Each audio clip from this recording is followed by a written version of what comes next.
project, 2024 or 2025 YFZ 450. We are getting the shocks off to get them to rocket run. We got full bolt-on plus suspension, plus some handling mods, beadlock wheels coming, custom graphics, a lot of work to do on this one. So we're gonna go ahead and tear the stock exhaust off, get it in a box for him. He wants to keep all of his stock parts, so just keep it all organized. Shocker coming off, going in the box, going to rocket run tomorrow morning. Intake's coming off, FCI intake with the box.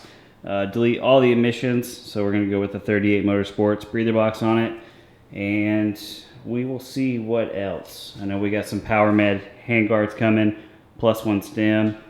Delete the e-brake, custom ASV levers, both sides, custom Uramosi, the Pro version, so this will go. Extended cables to accommodate the plus one, plus these little, these are probably ATV highs, they look pretty high. Factory 43 front bumper, rear bumper. You can see they already had we'll check out the oil. It is pretty new. The reason it looks like this is because it had a little bit of road salt on it, and that does some damage quick. So we'll get it washed up for him, get it clean. And yeah, right now we're just working on getting the rear shock off. So I just got to take the triangle off, and then we're going to get that stuff wrapped up, and I will see y'all back whenever Rocket Ron gets the shocks back to me.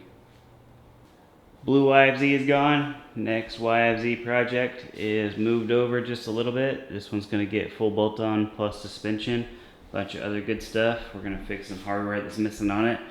I got this customer's 2022. Let me check. Yeah, 2022 YZ250F in.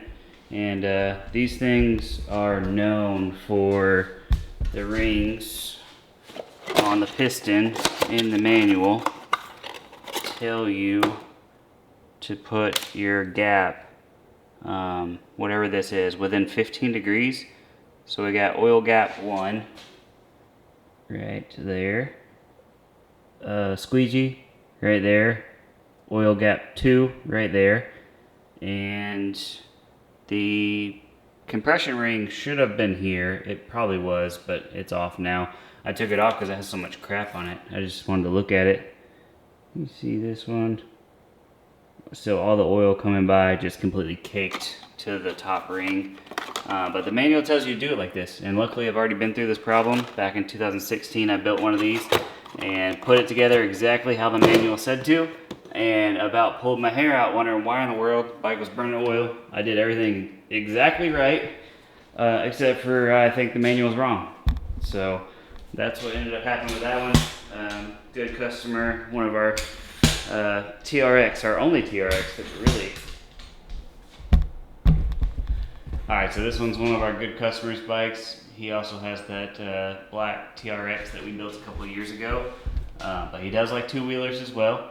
It was interesting. I tried to save myself some time and just look up a quick video on torque sequence for the YZ250F, and everybody skips it. They're afraid of it or something. Even Rocky Mountain. I looked up Rocky Mountain's video, clicked through it, and they torqued the head down to 22 and then skipped, like, alright, next step. It's like, holy shit, don't do that. So yeah, we have torqued this one a little bit OCD. But we did, see if this will focus. So we're going to skip back to the YFZ. If you want to see more on the YZ250F, the 2022 rebuild, I'll make a separate video on that one just to keep it mainly YFZ in this one. But we did have pretty good parts list going on this one. He's a little bit taller, so we have our +1 Hauser stem, and if you look through that one, Vortex ECU, we got him some ODI grips. The grips that were on there weren't glued, so I just tore them off. They were just some like Pro Taper gray ones. Our friends at ASV got some factory parts that he's missing. I know the shrouds he had on there were painted, spray painted, and he wanted graphics, so we can't stick them to spray paint. I'm not sanding them down. So got him some black radiator shrouds. He did have some OEM missing hardware. If you ride it on the street, it's going to have hell of vibration, especially with the knobby tires. So frame plug rattled out, upper and lower shrouds rattled out. There's just kind of miscellaneous stuff all over that fell off. So that's what's in that bag. But Garrett at Fuel Customs, we got him, airbox included. We got the brand new Dasa Phoenix 24 full exhaust. So we got the canister black. Appreciate that. And then our friends at 38 Moto, we got their breather box. Always one of my favorites. We got a Yermosi Pro Edition, just like this. So the dual ball bearings, one extra set screw. Because we're raising the stem up, we don't want to take any chances with it. So we're just going to go ahead and extend all the cables, including the brake lines. We got some streamlined brake lines hiding down in those boxes. Full graphics, we're going to go with Alba on the bead locks because they are in stock. I wish Goldspeed was in stock, but they're still having some inventory issues. And with the Albas, I've been using this on every set. So far so good, just a little bit of bead seal on the front lip, so that way there's no chance that they'll leak around the rings. GBC tires, same that is on my YFZ. We did order anti-gravity battery. He wanted to go ahead and upgrade the battery. You can see we got his factory one unplugged right now. Got him a lithium charger, so that way he's got no issues there. He can just unplug that relay, leave it plugged in year round, and it'll do the whole maintenance cycle on it. Pretty good. Rocket Ron currently has the shocks. That was the first thing that we did whenever it came in, is went ahead and tore off the shocks. Because Rocket Ron is pretty popular because he's the man. And right now he's about 6 weeks out. So wanted to get those to him as soon as possible. Make sure he had all the time he needed for him. But yeah, we're going to go black springs, gray or dark gray top spring. But yeah, we got a ton of work to do on this thing. You can see I went ahead and ripped off the factory pipe whenever we put it on the stand. Factory air filter was absolutely useless. So it's completely coated in whatever's on the street, a little bit of water, a little bit of oil, a little bit of everything. I don't know if that's 4 hours of riding or not, but if I soak that in the cleaner, the no tool right there, it will disintegrate because it's got too much oil on it. It's pretty much like almost like mildewed. So I see that a lot, especially with factory filters. Aftermarket filters hold up a little bit better if you buy the right ones. I usually buy UNI. But yeah, we're just gonna throw that thing in the trash because there's no point in keeping it. You can see a little bit of oil that was in the box. That's probably what caused that. So if you ride wheelies, I don't suggest it, but hey, it is what it is. It's your bike. You can ride it however you want to, but factory air box or factory breather box is in the rear. So as the bike comes up, the oil could go into here, fills your airbox up, causes a big mess. Bike will act like it's smoking. Really, your airbox is just full of oil. Could get bad enough where the engine actually runs low on oil. So with the 38 Moto specifically, maybe the other brands do it too. It brings it up here, so that way your breather box is almost the highest point on the bike. So that way there's no chance that it's going back in the intake, because it's not. The line then goes to the ground. And we got the factory, or we got the Fuel Customs, like the 09 tube, so that way there's no breather tube in it. So it's just solid. We are going to cut these tabs off, that way his gas tank doesn't wobble. I'll give you that free secret right there. Delete the e-brake. So just ton of work on it. So I'm actually going to get a clipboard and make a list of what needs to happen first as we go along to hopefully make this as efficient as possible. So we can go ahead and assume brake lines need to come off, every control needs to come off the handlebars, stem needs to come out, and then stem needs to go back in, and then we can build from there. So probably stem back in, damper, brake lines, clutch lines, throttle body lines, then the Yermosi, then the levers. So just try to make a mental note of how I would assemble it the most efficient way. Then we can get the pipe on, intake, and after that I think we're waiting on shocks.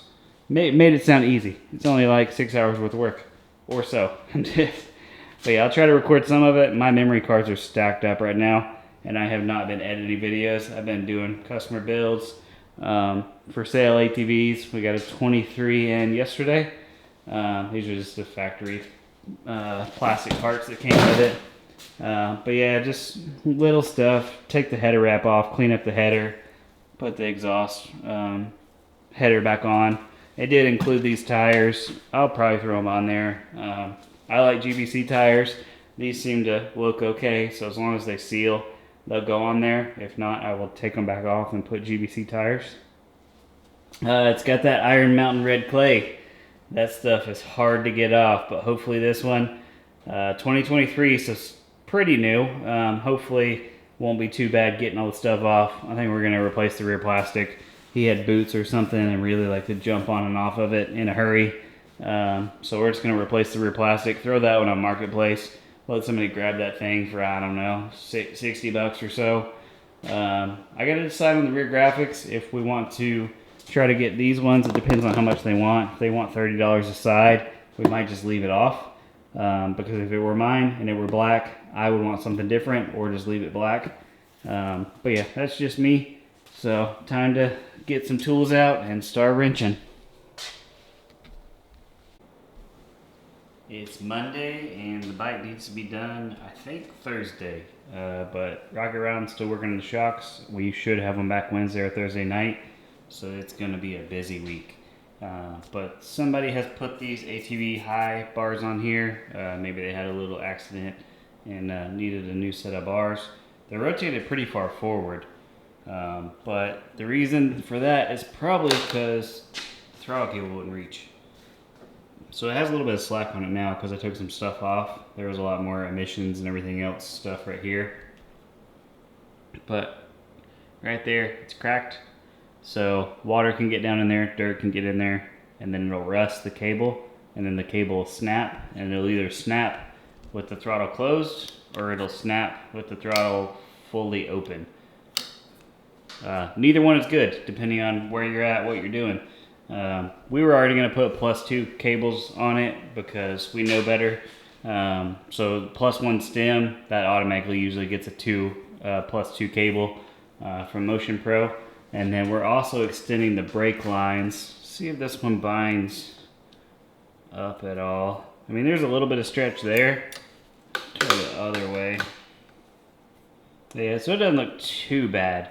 But if we raise it up with the Hauser stem, bring the bars a little bit further back, I bet this thing will not be at its limit, but much closer than I'm comfortable with. So we're gonna go ahead and do full stainless brake lines on it. Tonight, goal is to get the four-wheeler washed off. I did that. And then get these bushings out, grease them. If they need to be replaced, replace them. Put the new Hauser stem in, get the Hauser anti-vibe clamps on, and get his handlebars mounted after we get the complete throttle off there because we're not using that. Complete brake lines, get those ripped off there. Day 2, steering stem is in. These clamps are loose for now. I need to look up the torque spec for that. The bottom of the stem was 80. Got that from Hauser. And then we got the brake lines off. And just look at this fluid. This is 2024 and not a whole lot of ride time on the bike. And that fluid is already like 8 shades darker. So that's easy upgrade. If you want to upgrade, get you a good brake fluid. So that's what we're going to put back with our new stainless lines. That bottle had been open. We got a brand new bottle behind it with a seal on it. I usually don't keep it for more than a month or so after I open the bottle. If it's been open for a month, it goes in the trash. So brake fluid absorbs water. That's what makes it dark like that. And whatever fluid Yamaha is using is turning dark awful fast. So that's your braking power. We got a 38 Motorsports breather box just kind of hanging out for now. We did put these on because we're kind of done in this area. So we don't want to put this one in just yet until we get our steering dampener in there. So there's our steering dampener. That's what I'm going to do now is get that wiggled in there. And it was also, I was going to remove the brake lines while I did it. That way it's out of the way. well worth the wait. But we got the Rocket Run set of revalve respring. These are for 215. So we can get those bolted on and finally make some real progress on the bike. It's hard to do anything without having the suspension set exactly how it's going to be, especially like the angle of the brake lines and stuff. But yeah, we're going to rip the rear linkage off, replace it with our B&R drop link we have, get a little bit more wheel travel with that. And we got our wheels and tires, so that way once we get the shocks on, we can get the bike back on the ground and really start to work on the top of it. I think it'll be easier to get the intake and exhaust on whenever it's actually sitting on the ground, and the heel guards for sure, because you can't really get them off while it's sitting on the stand. It'd be just annoying. But tonight's probably gonna be a late night. Got a lot of work that we can do on it now, so time to cut these tires apart, get them a little bit warm, probably put them outside for a little bit, and then get our bead locks glued together and start wrenching.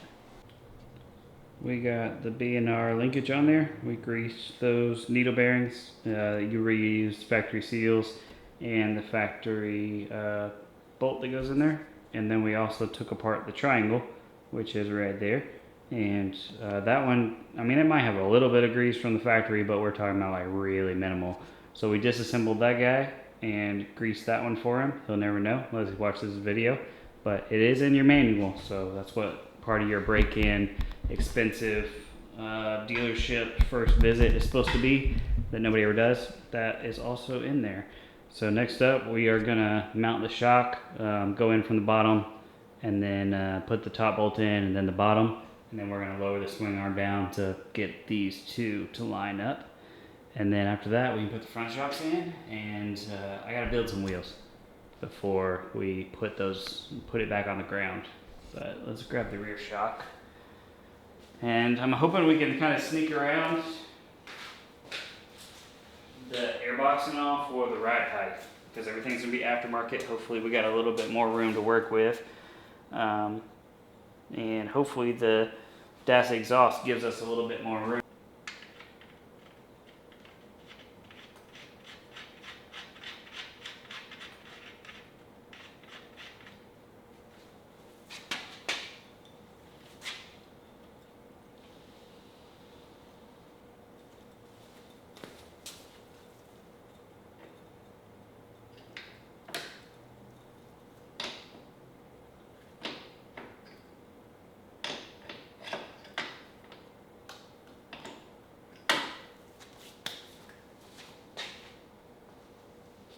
We got our factory bolt, and we're going to put just a little bit of grease on it.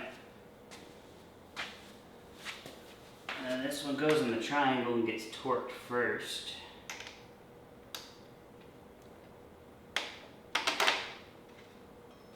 I forgot the washer. I got it in my hand. Forgot to put it on there. Alright, washer. Bam.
Oh, yeah, yesterday was chest day.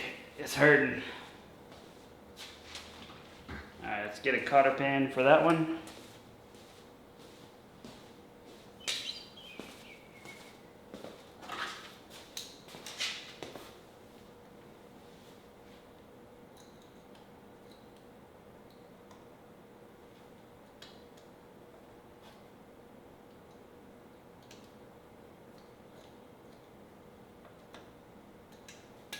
Cotter pin is in. How close are we on that side?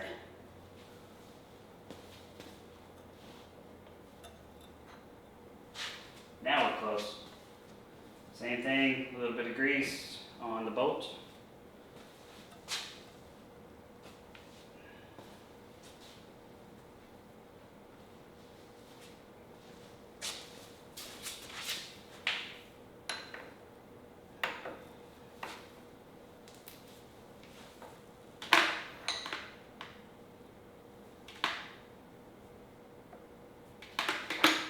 Bam.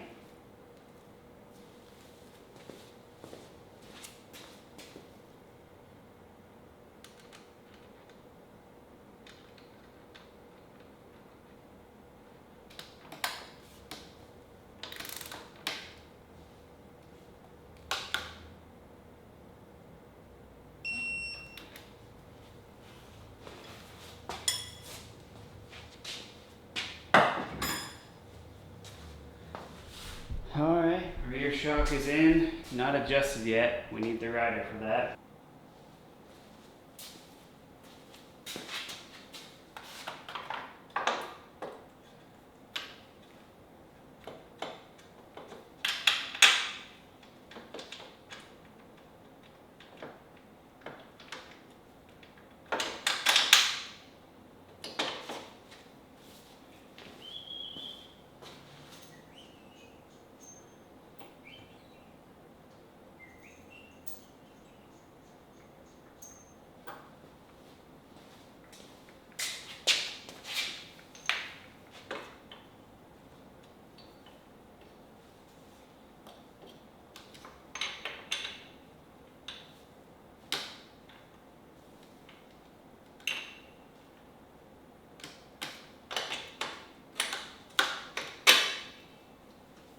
Got the bolts backwards. Whoops. Try that again.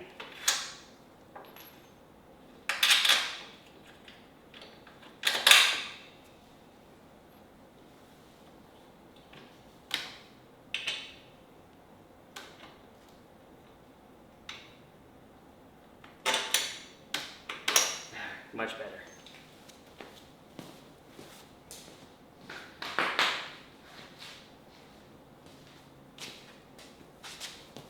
Y'all know I do that, right? It's because of Hauser arms. Been working on Hauser arms forever. And the bottom bolt is usually a little bit longer with those. Uh-oh. Go in there.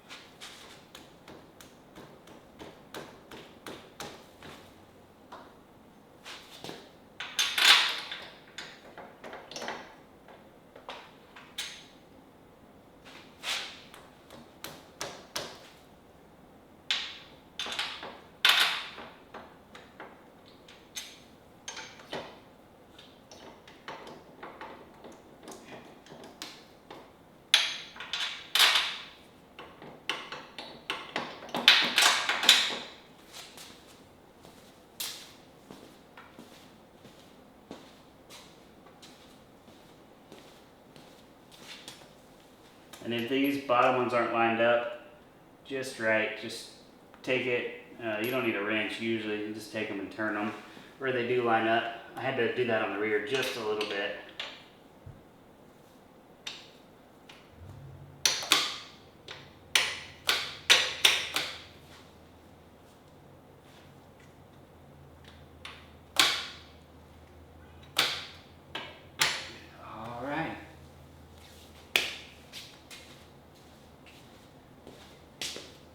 Rocket Ron started using some hollow stickers. I don't think his was hollow before.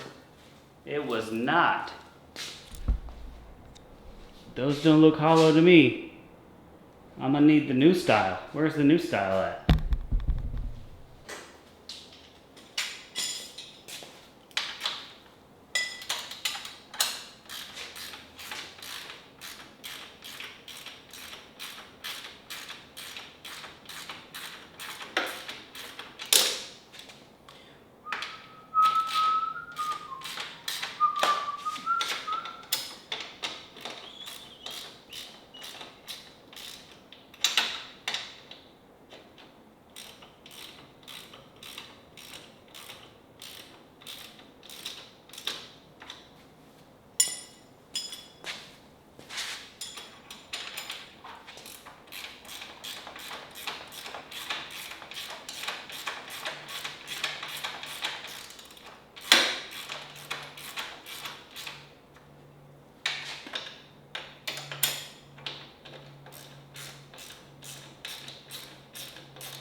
rear sticker's even hollow. So we can't set ride height without it being on the ground and a rider on it. So these are triple rate, which is pretty cool. That's the first time I've had that done. Mine are dual rate because I don't got no weight. But yeah, let's put some B-locks together and then get it on the ground. Alright, about exactly an hour later, getting pretty spot on. So all these rings got glued with the tire seal. Insides, the rears are always pretty hard to pop on, so I usually grease them up pretty good. But they went on pretty easy. Alright, get these lug nuts on and then lower it down and then we'll torque them. And then that'll be the first time the bike has seen the ground in about 6 or 7 weeks while we're waiting on suspension.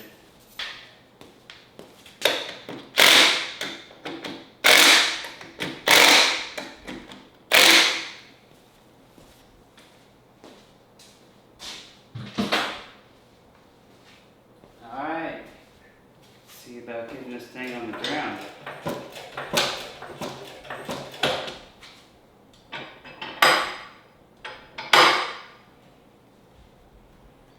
I got no idea what the ride height's gonna look like. It might look like Looney Tunes once we get it on the ground.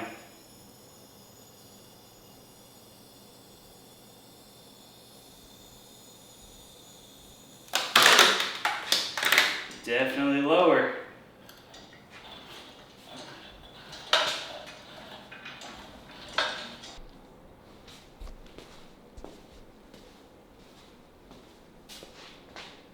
So you can see it's riding real low in the back, so we're gonna raise that rear up a good bit before we even get started on the ride height, and it's only gonna get heavier with the exhaust and everything else.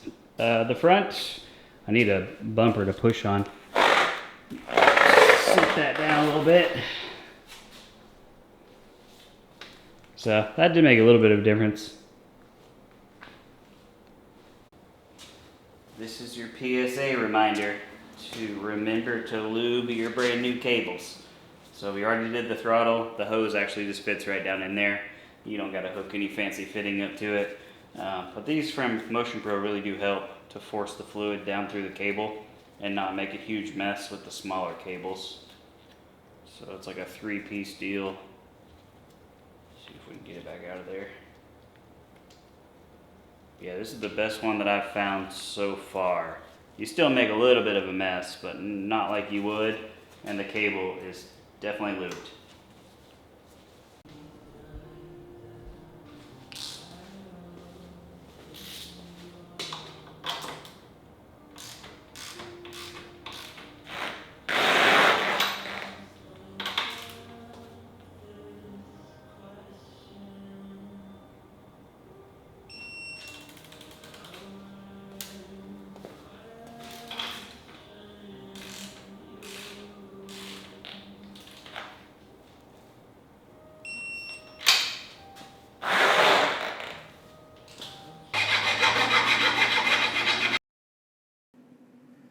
So here, just putting together some levers, putting together your mostly throttle. I did have some music on in the background, but we're gonna get these controls on because this customer came back in town from work. He said, hey, is there any possible way that you could get the bike mechanically, safely together so I can ride it this weekend, just 1 or 2 days, and then I will bring it straight back Monday morning and you can finish up all the finaling touches. So I think I worked for probably about 2 o'clock in the morning. 100% bike was safe. It just didn't have the final touches. Like the plastics had just come in the door. We decided to go with all black plastics. The Nutra safety switch, I hadn't had time to solder those wires together yet. Just little stuff like that. You know, maybe like the final adjustment on the lever placement. But like as far as tire pressure, chains adjusted, everything else was good to go. Filter was oiled. So we weren't worried about him taking it out for the weekend and then just bringing it back to us.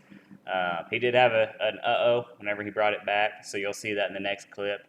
Just doing some wheelies on the street or somewhere and caught the rear grab bar and it bended up a little bit and then I think some other stuff got moved around. So we fixed all that for him, not a big deal, before we got to the next step.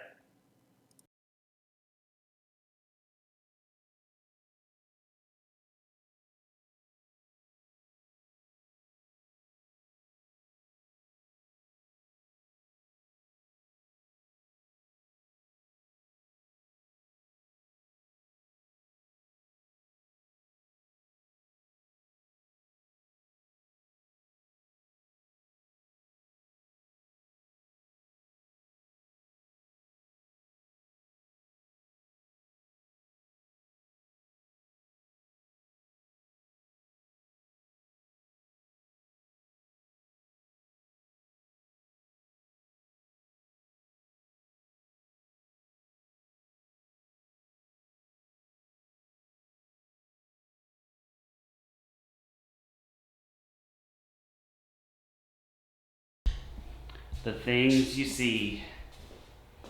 Alright, so not a big deal. Nothing we haven't seen before. We got GNCC, I think it's South Carolina, this weekend, and it is pouring down rain. That's when our bikes get blown up, which I think is happening. I heard Walker, somebody ran in the back of him and clipped his ECU connector, and that's it for the day. Literally lap one. That's a tough one. That is a tough decision whether you want to move your ECU to the airbox or not. Not that it would happen every time, but it definitely probably cost Walker the points for the season, and I was really pushing for Walker to make a full comeback. Not that he hasn't. Second place is, I mean, from broken back to second place, he's doing pretty good. So we're going to take all the plastics off and check out that rear bumper. Was brand new, but we need to look at those brackets before we start bending the factory ones to see what is going on.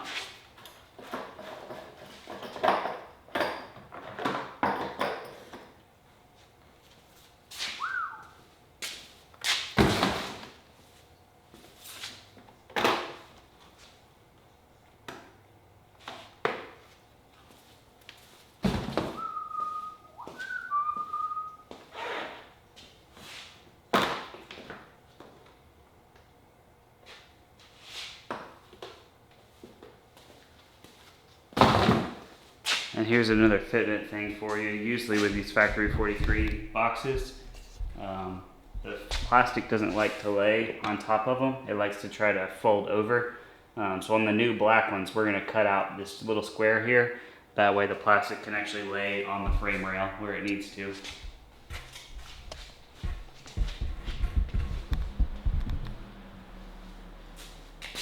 Alright, that should be the last connector.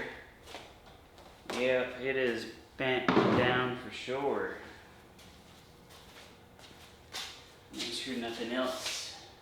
So it didn't get the subframe, which is good. Looks like it just got the, maybe somebody sat on it. Maybe it didn't flip over, but sus. Very suspicious. A little bit more.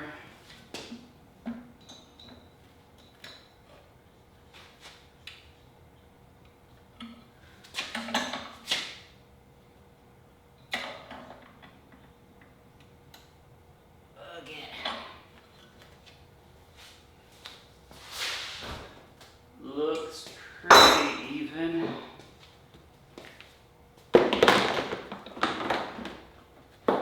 Oh, you hear that noise? That was a good noise. Alright, so that's pretty good right there. Let's come back around this side. Up and in just a little bit.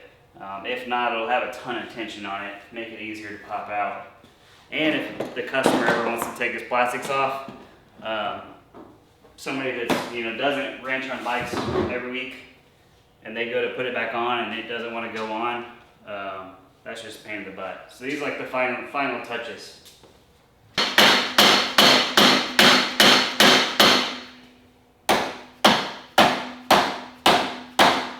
Let's see what that looks like.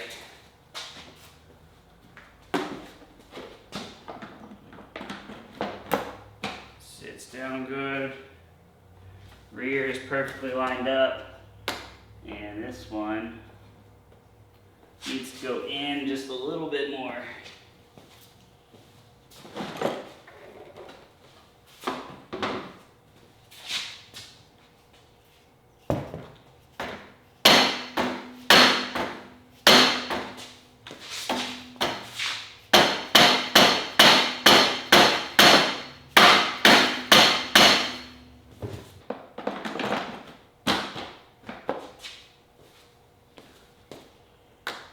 That's it right there.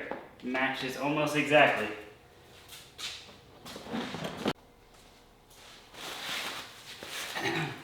Alright, you got brand new plastics. Don't forget to wipe off any of the oil that comes on them, just in case. We don't want our brand new heat shields not sticking.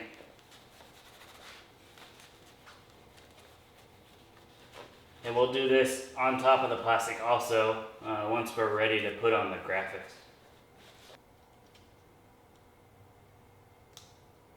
I think this one's a little bit easier to put on than the next one.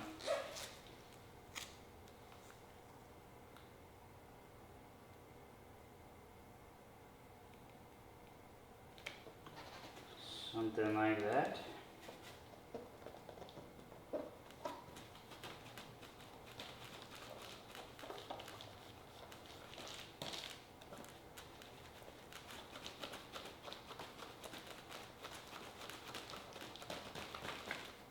Not be the same level of excitement that I am, because most of the people don't have this issue. Usually, if you get like exposed to something somewhere, you get away from it and it goes away.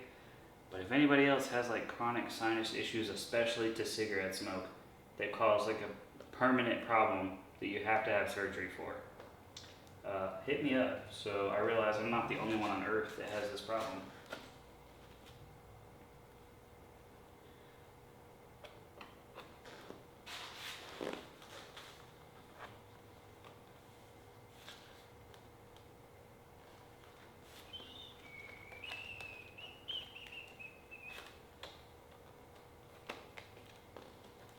Alright, so this one's kind of tricky.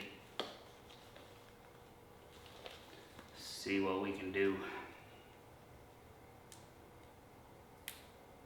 I did finish.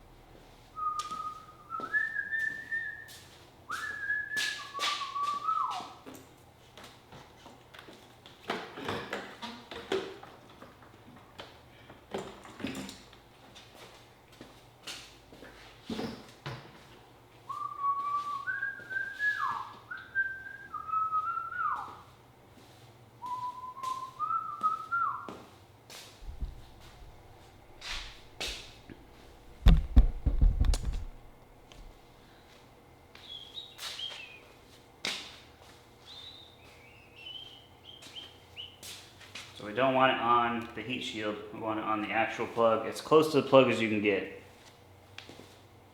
A lot of time. And then we're going to zip tie the line on there.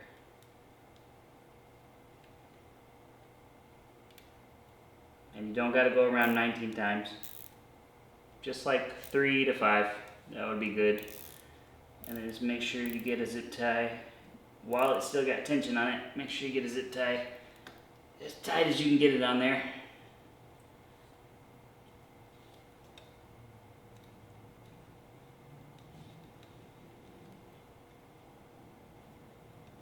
Okay. Job done. Time to put some plastics on. But first, we got a delivery from 4Works Carbon from Jason over there. This will be our heat shield for our spot on our pipe. This is really common with pretty much any aftermarket large diameter pipe, that it sticks out just a little bit and you will catch your boot on it. So that guard goes right there and it really does help. Mine's been through 7 races or more, probably 7 races, 3 rides. And just a little tiny scratch, if I put silicone on it like the SC1 or anything, then you cannot even tell it's been scratched yet. Same thing with the sides. Even though there's some boot marks right here, put a little bit of silicone on them, it looks brand new even after 7 races. So 4Works makes good stuff. Make sure to hit them up. Alright, so a little bit of persuasion. And it looks like if we keep it exactly right there, it's gonna line up just fine. So let's tighten it down and we'll just check it as we go. Make sure it doesn't slide around on us.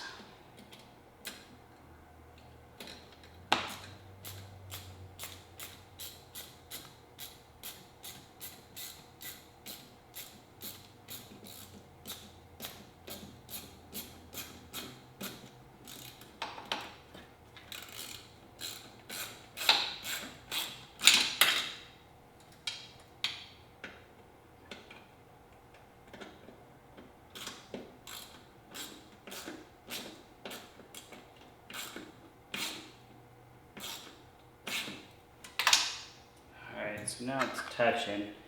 Let's see what we got. Oh, it's so damn close. Alright, we're gonna let up on the back or the front one just a little bit, and then we're gonna put the rest of the hardware together.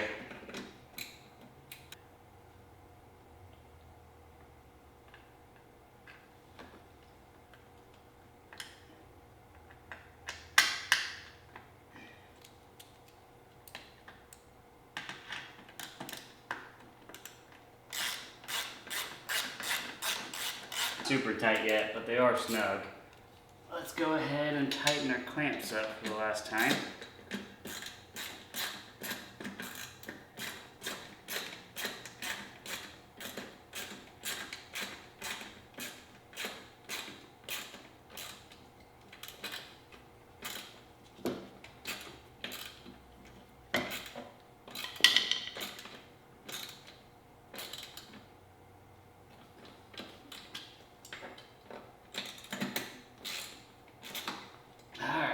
In there.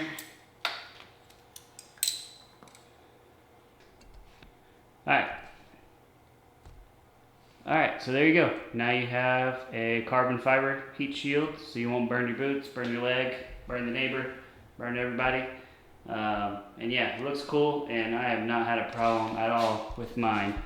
So I like Jason's stuff, keep on installing it. So let's move on from plastic.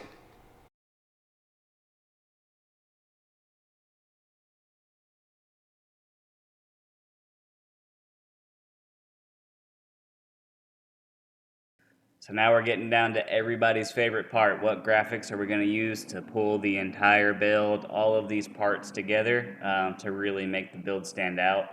So this customer originally asked for all black everything. I was thinking about doing gray outline only on the logos. I think it probably would have looked cool, but we landed on this just black and gray theme. So the background has carbon fiber, and then everything else is just black and gray only. Alright, we got the handguards on there, got them tightened down. I noticed that he likes to run his levers a little bit lower. Probably for doing wheelies and stuff. I know whenever the bike's tilted at 12 o'clock, then it is a little bit easier to get to your clutch and brake lever that way. But one more step. So once I put it all together and saw how blacked out the bike is, we can't be having stock bar pad. We gotta go with the blacked out one. So this is the last one I had on the shelf. I honestly forgot that I had it. It was in a box with a bunch of stock ones. But let's make sure this guy fits on there good. I think that completes the look on it. We are gonna double check the oil level tomorrow. It's too late tonight to start it up and let it warm up a little bit to double check that. We are going to clean the tires, probably take the plastic off and do like a deep clean on the whole bike. It did have an outside trailer ride on the way down here from, I forgot where it was. It was a long way though. It was like 18-hour drive. So pretty far. So we're gonna clean it up for him. Little bit of SC1, wipe it all down, and then get some pretty sick pictures. Probably on the floor and also out in the shop. Full bolt-on, suspension, cosmetic, everything. All one shot. One-stop shop for all these companies. Been working with them for years, so y'all do need parts, hit me up. And you can see Forworks, Factory 43, Rocket Ron suspension, Garrett over at Fuel Customs, Vortex ECUs, Hauser Racing, everybody, Precision Racing, ton of companies out there. So yeah, if you need parts, just hit me up. See you on the next one.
that's going to do it for this build. Hate to see it go, but I know the new owner is really enjoying it.